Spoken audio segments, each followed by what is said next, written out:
I am back again. I'm still talking about the seven deadly sins because the seven deadly sins are a real thing. They are a real thing. So I'm going to just go through it really quickly because I did the Google search of what are the seven deadly sins, learn the origin and the history. So look, so you can see I am on my laptop. I'm on my laptop, right? But I did the Google search. So then with the Google search, the seven deadly sins can be thought of as disposition towards sin and separation from God. Lust, for example. Oh, I read that in the article. What are the seven? Okay. The sins. There's so many things. There's so much information. It's free information and it is out there. You just have to look for it. Like if you really want to know like what the hell is up, then you do your own research and you're gonna find answers. You're gonna find it. What are the seven deadly sins? Seven deadly sins are envy, gluttony, greed, lust, pride, sloth, and wrath. Avarice. Avarice. What is that? I don't even know what that is. Why are you going to use big ass words and then we're going to have to look up what the hell it means? All right. So here it goes. Lust, gluttony, greed, sloth, wrath, envy, and pride. That's seven. Lust, gluttony, greed, sloth, wrath, envy, and pride. Those are the seven deadly sins. According to Christian tradition, the seven deadly sins are envy, gluttony, greed. Oh, greed is our vice. Our vice. Lust, pride, sloth, and wrath. You can find a list and the meanings of the seven deadly sins below. The seven deadly sins list and meanings. Lust. Okay, because then it goes into the Bible. Okay, I'm gonna go through this one. I'm gonna go through it because it goes through each one and each one has a meaning. So the first one is lust. Is a strong passion or longing, especially for sexual desires. And then it goes into the Bible. But I'm not gonna go into that because Bible, you could look into the Bible if you want to, but the seven deadly sins are in the Bible. They are sins of when you are separated from God. So the first one they go is lust, is a strong passion or longing, especially for sexual desires. Number two, gluttony is an excessive and ongoing eating of food or drink. That's doing too much of something. Number three, greed is an excessive pursuit of material goods. That means you always want more. You're never satisfied. It's like you're greedy. Charity, being charitable, giving to people, cures greed by putting the desire to help others above storing up treasure for oneself. So that's how you can cure greed. Being greedy is by giving your things away. So when you see people and they're so greedy for things, and then that's why they start giving away all of their things, all of their riches, and you're like, why are they giving away all their stuff? It's because they have sinned and they feel guilty. They feel guilty, and that's why they start giving away all their stuff, because they're guilty, because they have sinned. Let me go back to the first one. Lust is a strong passion or longing, especially for sexual desires. Chastity, that's like holding yourself. That's being celibate. Or self-control. Cures lust by controlling passion and levering the energy for the good of others. That means just holding yourself, controlling yourself.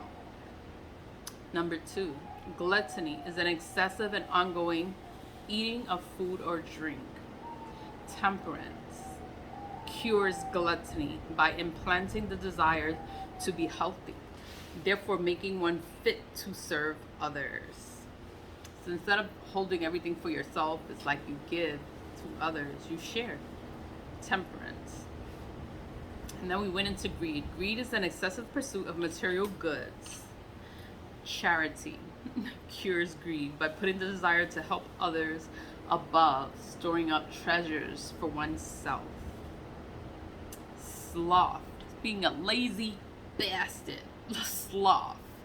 Sloth, is an excessive laziness or failure to act and utilize one's talents. That's like you're lazy. You just want to sleep all day. You don't want to do nothing with yourself, with your life, or nothing. You're just lazy. Like, ugh. Diligence or zeal. That's like some pep. Put some pep in your step. Like, cures slothfulness by placing the interests of others above a life of ease and relaxation. Like, life is not supposed to be easy and relaxing all of the time. Like, no, you're supposed to be focused on what the hell you're doing. You cannot be lazy. Rich people are not lazy. Like, if you want to be rich, you want things in life, then you gotta work at it. Like, you can't be lazy and then expect things just to be given to you by the grace of God. You got this. No, you gotta bust your ass and you gotta work. You gotta work in order for you to be successful at anything. That was sloth. So what cures sloth, being lazy, is diligence. Have some pep in that step. Zeal. Have some enthusiasm. Have some ambition. Something. Like, do something with your life. Like, come on. Wrath. Wrath is a strong anger and hate towards another person. Wow, that's harsh. Wrath. That's like you don't want to feel a person's wrath. That's a person's hate towards another person. Patience cures wrath by one first understanding the needs and desires of others before acting and speaking. That means that's patience. Like, you have to listen, you have to take your time, and you have to understand where a person is coming from so you don't react in anger. You take your time, and patience is the only thing that can cure a person's wrath. That's like acting too quickly, being angry, being hateful towards another person. It's like the only reason you acted like that is because you didn't think. You didn't think first. You didn't take your time to assess the situation and be like, you know what? I'm not gonna act stupid. I'm gonna act right. I'm not gonna, take your time. Be patient, so you don't look stupid later. I'm just saying. Number 6 is envy.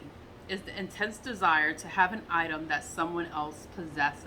That means that you're jealous, you're envious of what this person has and that person has, and you're jealous of that. Being kind. Kindness cures envy by placing the desire to help others above the need to supersede them. So instead of trying to be better than them or trying to surpass them, be kind to them. That's how you can cure that envious spirit, the jealous spirit.